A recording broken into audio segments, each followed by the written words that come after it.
নতুন করে স্পোর্টস 2025-26-এর জাতীয় পর্বে পর্দা নামছে আজ।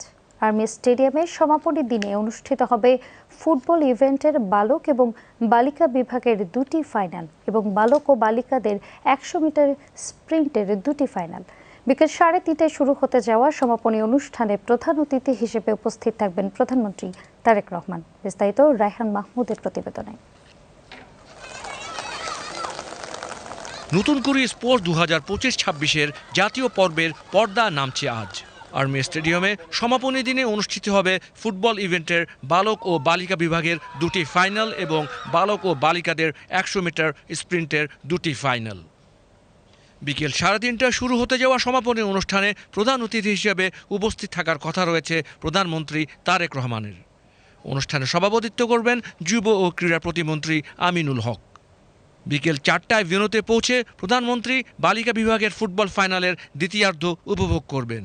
এই বিভাগে শিরোপার লড়াইও মুখোমুখি হবে রাজশাহী ও রংপুর অঞ্চল।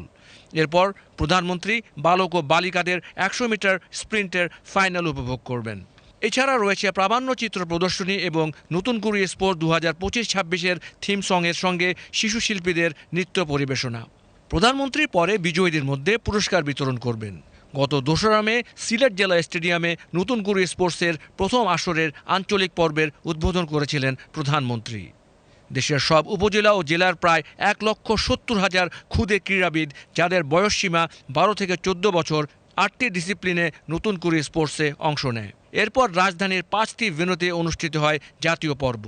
সে জাতীয় পর্ব থেকে বেছে নেওয়া হয়েছে একাধিক ক্ষুদে তরুণ প্রতিভাবান ক্রীড়াবিদকে, যারা পরবর্তীতে বিকেএসপি এবং রাষ্ট্রীয় পর্যায়ে বিভিন্ন উন্নত প্রশিক্ষণের মধ্যেই থাকবেন। ক্রীড়া হলে পেশা, পরিবার পাবে ভরসা, এই স্লোগানে এগিয়ে চলেছে নতুন করে sports. Raihan Mahmud, BTV news.